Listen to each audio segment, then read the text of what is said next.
नमस्कार दोस्तों, आप देख रहे हैं मौसम तक चैनल और मैं हूं देवेंद्र त्रिपाठी। और इस वीडियो में आइए जानते हैं 17 दिसंबर के संपूर्ण भारत के मौसम के बारे में।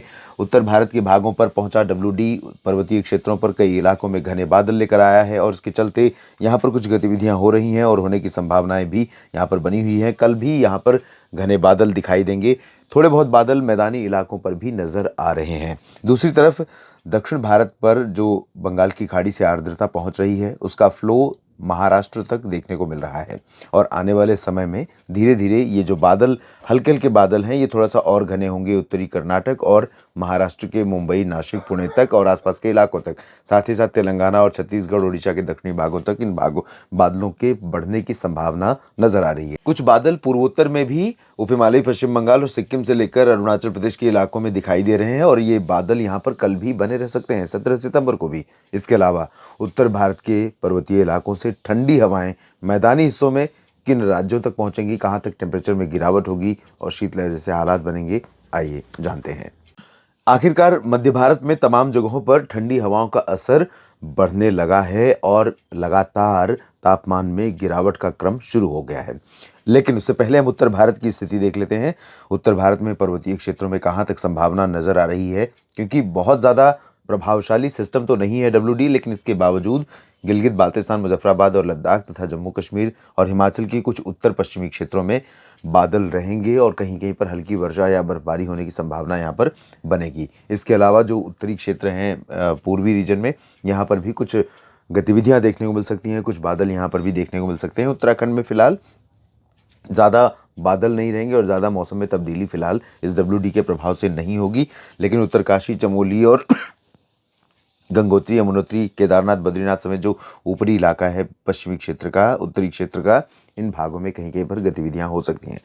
मैदानी इलाकों में पंजाब में अमृतसर, फजिल्का, फरीदकोट, लुधियाना, पटियाला, बरनाला, मोगा, रूपनगर, नवांशहर, जालंधर से लेकर हरियाणा में पंचकुला, चंडीगढ़, अंबाला, यमुनानगर, करनाल, कैथल, जींद, कुरुक्षेत्र, रोहतक, हिसार, सिरसा, फतेहाबाद से लेकर गुरुग्राम, फरीदाबाद, पलवल और दिल्ली समेत उत्तर प्रदेश के तमाम इलाकों पर ठंडी हवाओं के और शुष्क हवाओं के चलने के बावजूद सुबह के समय इन भागों में दोस्तों कोहरा छाने की संभावनाएं बन रही हैं।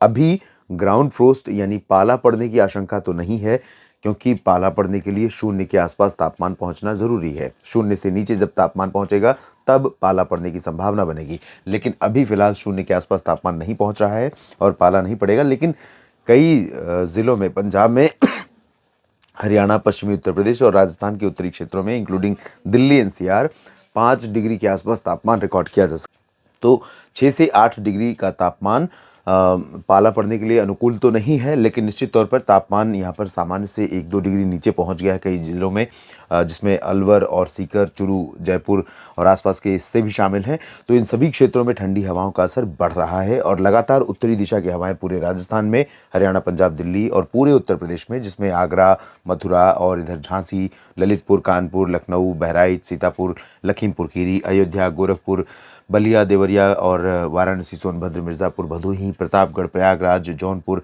समेत इन सभी जगहों पर इन ठंडी हवाओं का असर बढ़ा हुआ है। और यहाँ पर मौसम दिन में बहुत ही प्लेजेंट होगा, क्योंकि आसमान साफ रहेगा। सुबह के समय धुंध, कुहासा, कोहरा, प्रदूषण या थोड़े बहुत बादल ज़रूर हो सकते हैं इस पूरे रीजन में, लेकिन दिन में आसमान साफ होगा, क्योंकि ड्राई विंड्स लगातार चलती रहेंगी और इसके चलते यहाँ पर पूरा जो रीजन रहेगा वो बहुत ही अच्छे मौसम वाला रहेगा। तो एंजॉय कीजिए इस मौसम का और फसलों को भी इससे फ़ायदा पहुँचेगा। बिहार में पश्चिमी चंपारण से लेकर किशनगंज, भागलपुर से लेकर दरभंगा, पटना और वैशाली और बक्सर, कैमूर, गया, नवादा, लखीसराय, नालंदा, शेखपुरा और साथ ही साथ दुमका, देवघर, जमशेदपुर, डाल्टनगंज, रांची समेत झारखंड में सभी जगहों पर, पश्चिम बंगाल में सभी जगहों पर शुष्क मौसम रहेगा और ठंडी हवाएं यहाँ पर तापमान को नीचे ले आएंगी। उत्तर भारत में सिर्फ अरुणाचल प्रदेश की तराई वाले रीजन में, तराई नहीं बल्कि हिली रीजन में कहूँगा, और सिक्किम में जो ऊपरी इलाके हैं, हाई रिचेज हैं, यहाँ पर थोड़े बहुत बादल आपको दिख सकते हैं 17 दिसंबर को और कहीं कहीं पर हल्की वर्षा या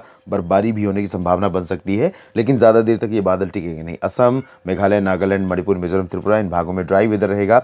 मध्य भारत के क्षेत्रों में मध्य प्रदेश का लगभग पूरा हिस्सा ठंडी हवाओं से प्रभावित होगा और अब भोपाल, बैतूल, उज्जैन तक तापमान में गिरावट होगी। इंदौर और खरगोन, खंडवा धार में भी तापमान में कमी आने की संभावनाएं बन रही हैं और तापमान में गिरावट होने के चलते और साथ ही साथ शुष्क हवाओं के चलने के कारण यहाँ पर आसमान भी साफ होगा, मौसम भी बेहद शुष्क और खुशगवार रहेगा, खुशनुमा रहेगा। लेकिन ठंडक बढ़ रही है रात और सुबह के समय, तो सतर्क रहिए यहाँ पर। और छत्तीसगढ़ और ओडिशा में भी तापमान में कई जगहों पर गिरावट होगी। इन रीजन्स में भी कुछ स्थानों पर कोहरा छाने की संभावना है, तो रेल, रोड ट्रैफिक और एयर ट्रैफिक पर थोड़ा बहुत असर पड़ सकता है। एयर ट्रैफिक पर उतना ज़्यादा असर नहीं पड़ेगा क्योंकि कोहरा सस्टेन नहीं करेगा, ज़्यादा समय तक टिकेगा नहीं। गुजरात में भी ड्राई वेदर रहेगा और इधर महाराष्ट्र में विदर्भ, मराठवाड़ा में शुष्क मौसम रहेगा, लेकिन मध्य महाराष्ट्र में पुणे और अहमदनगर, मुंबई के नीचे रत्नागिरी और सिंधुदुर्ग के बीच में कुछ स्थानों पर बादल पहुंच सकते हैं और यहाँ पर थोड़ी बहुत वर्षा भी हो सकती है। तेलंगाना में थोड़ी बहुत बारिश होगी और आंध्र प्रदेश के तटीय इलाकों में, रायलसीमा में, उत्तरी आंतरिक कर्नाटक में कहीं कहीं पर वर्षा की संभावना है। जबकि दक्षिणी क्षेत्रों में देखें, तमिलनाडु, केरल, ये 2 रीजन भारी वर्षा वाले होंगे और दक्षिणी आंतरिक कर्नाटक, तटीय कर्नाटक तथा लक्षद्वीप में भी कई जगहों पर वर्षा होने के संकेत यहाँ पर बने हुए हैं। और यहाँ पर जो भारी बारिश हो रही है तमिलनाडु, लक्षद्वीप या केरल में, पुदुचेरी और आसपास के इलाकों में, इसके चलते यहाँ पर सामान्य जनजीवन पर असर पड़ा हुआ है। इस वीडियो में, इस बुलेटिन में फिलहाल इतना ही।